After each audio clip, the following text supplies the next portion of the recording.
last class we finished with chapter 1, that is power sharing revision. Today we'll start with the revision of second chapter, that is federalism. Now, if you remember, then while dealing with Belgium and Sri Lanka, we studied that in the 1990s, the regional governments were given the constitutional powers so that they remain no longer dependent on the central government. Now, all these arrangements where the regional governments are given power, where the center and the state governments come into existence, that is how there is a shift from a unitary to a federal form of government. Now, here, therefore, we introduce the concept of federalism. While we were studying this chapter, we understood what is federalism. So, federalism is a system of government in which the power is divided between the central authority and the units of the country, the constituent units of the country. You know, there are two levels of government: national government and state governments. Students, I will be discussing only the key points over here because a detailed explanation has already been done, okay, while teaching you this chapter. This is just a quick revision, okay. Next, there is a difference between a unitary level of government and a federal government. While we were learning about the federation has two levels of government, one for the international, one for the entire nation, that is your national government, and then you have the state government. Now, both these levels of governments, they enjoy their power independent of each other. While learning about the federations, we also understood that federations are contrasted with the unitary government. So there's a difference between unitary government and federal government. There is only one level of government, or the subunits are subordinate to the central government, then that is unitary government. The central government can pass on orders to the local governments. But what happens in a federal government is that the central government cannot order the state government to do something. State government has power of its own for which it is not answerable to the central government. Quickly, the features of the federalism: again, two or more levels. There are different tiers of government, and these different tiers of government govern the same citizens, but each of them, they have their own jurisdiction, right? I explained you what is jurisdiction and how this point is justified, right? Then the existence of authority of each tier of government is constitutionally granted. Courts have the power to interpret the constitution and the powers of different levels of the government. Then we also studied that sources of revenue for each level are clearly specified. And finally, the federal system has dual objectives, that is to safeguard and promote the unity of the country and to accommodate the regional diversity. Okay, since India or any other state or country where there is federalism, federal form of government, then, and if there is diversity, then they have to promote, they have to accommodate as well the diversity and contain the unity of the country, right? Next, now coming to the kinds of federation. So there are two kinds of federation: coming together federation, holding together federation. When the independent states, they come together on their own to form a bigger unit, such as US, Switzerland, then that is a coming together federation where the sovereignty identity is retained so that they can maintain their security, right?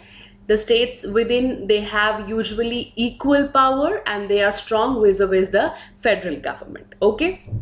Holding together federation, you should understand with the terms only actually. Coming together and holding together. India has been holding the various states together. So a large country like India, when it decides to divide its power between the states, between its 29 states and the national government, that is the central government, then that is the holding together federation, right?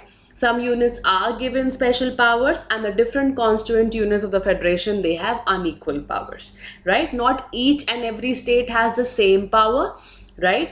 There are states, you have union territories, and I explained you the difference between union territory and a state while we were discussing about the union list, state list, and the concurrent list, right? We'll again revise it.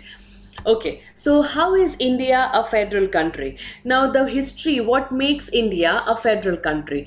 Let's begin with the constitution, students. India emerged after a painful partition. Then, after the independence, princely states became the part of Indian Union, which was also a difficult task. The constitution then declared the India as a union of states, right? There was no use of the term federation in the constitution, but the Indian Union is based on the principles of federalism, right? The constitution originally provides for a two-tier system of government. Later on, the third tier of government was added, that is panchayats and the municipality. There will be S over here, students, panchayats and municipalities. Then all these, though there are three tiers of government, but all these three tiers, they enjoy separate jurisdiction, right? How? This is through the threefold distribution of legislative powers between the union and the state government, which is clearly given in the union list, state list, and the concurrent list. Now, the union list deals with the subjects of national importance such as defense, foreign affairs, banking, communication, okay, because we need a uniform policy on such matters, right? In state list, matters which are the concern for the state, matters which are important for the state and local governance, such as police, trade, commerce, agriculture, irrigation, are the concern in the state list, are mentioned in the state list. They are concern of the states. Okay, states alone can make laws related to the subjects made listed here. Okay, then we come to the concurrent list. It includes subjects of the common interest to both union and the state, such as education, forest, trade unions. So both union as well as the state governments can make laws over here.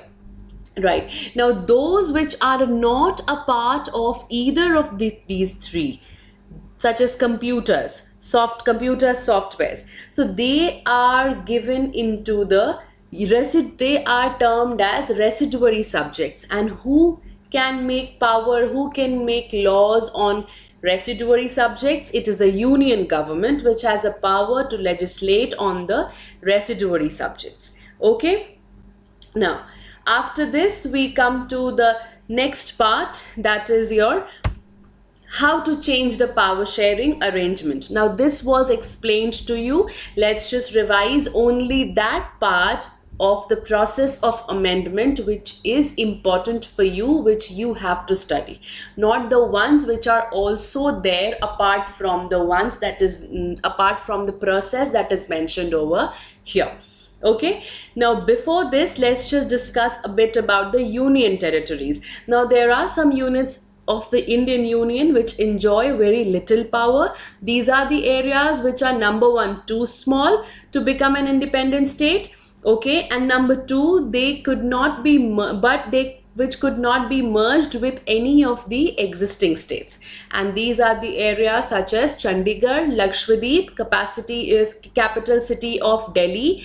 Then all these are termed as union territories. I beg your pardon, students. It's a capital city of Delhi, which all these are termed as union territories. There are other union territories as well. These territories do not have the power of a state. The central government has special powers in running them. Now, when it comes to the matter of power sharing, then power sharing arrangement between the union government and state government is basics to the structure of the constitution. So it is not easy to make changes to it. The parliament cannot on its own change it. Any change to it has to be first passed by, number one, both the houses with 2/3 of majority. Then it has to be ratified by the legislatures with at least half of the total states. Judiciary plays an important role in implementation of the constitutional provisions. Okay, and the union and the state government have the power to raise the resources by levying taxes in order to carry on the government and responsibilities assigned to each one of them. Okay, next, federalism in practice. How is federalism actually practiced? Number one, linguistic states. With the creation of linguistic states was the first test of democratic politics. Now, I had explained you with the help of the maps that if you look into the maps of 1947 to 2006, if you compare the maps, you will see lot of changes into the areas, boundaries, the names of the states have also changed, right? Try to recall the maps, try to remember the places which has been changed. Okay, so that was a first step towards bringing federalism into practice. There were many states that there were many boundaries that were altered, states that were renamed. These include states like Nagaland, Uttarakhand, Jharkhand. Okay, and if you remember, then the demand for the formation of states on the language, when it was raised, then leaders feared that it would lead to disunity. But rather, when the creation of the states on the basis of language was done, it fostered unity, right? Number two, language policy was the second test of federation as to which and how many languages will be adopted. So our constitution does not give the status of national language to any one language. Hindi was identified as the official language, but it is the mother tongue of only 40%, due to which it faced oppositions, right? So besides Hindi, there are 21 other languages recognized as scheduled languages, and if you include Hindi, then there are 22 of languages recognized as scheduled languages by the constitution. Fine. Now, if you then come to the center-state relations, how were the central-state relations showed that federalism is in practice? Restructuring the relation was one way in which federalism has been strengthened. Now, how the constitutional arrangements were done, what happened? For a long time, one party ruled, and since that party ruled, it meant that the state governments did not exercise their rights as autonomous federal units. As and when they wanted, they could change the government at the state level. The parties which ruled at the center tried to undermine the power of the states. So at that time, central government misused the constitution to dismiss the state governments, which was not actually the spirit of federalism. So how federalism came? It came after 1990. 1990 brought the era of the coalition government, which saw the rise of the regional parties. And since the regional parties in many states of the country were rising, it brought the era of coalition governments where no single party got a clear majority in the Lok Sabha. The national parties had to enter into an alliance with the other parties, including several regional parties, to form the government at the center. Okay, that brought respect for the autonomy of the state government, and this trend was supported by a major judgment given by Supreme Court, which made it difficult for the central government to dismiss the state governments in an arbitrary manner. And that is how federal power sharing gets more affected today than it was in the early years. That is how India has proved with time to time that how federalism has been in practice within this country. Okay, now this is all about your revision, your portion, your syllabus for the coming test, okay, in civics. So revise well, study well. If you have any doubts, ask me. Okay, and all the very best, students.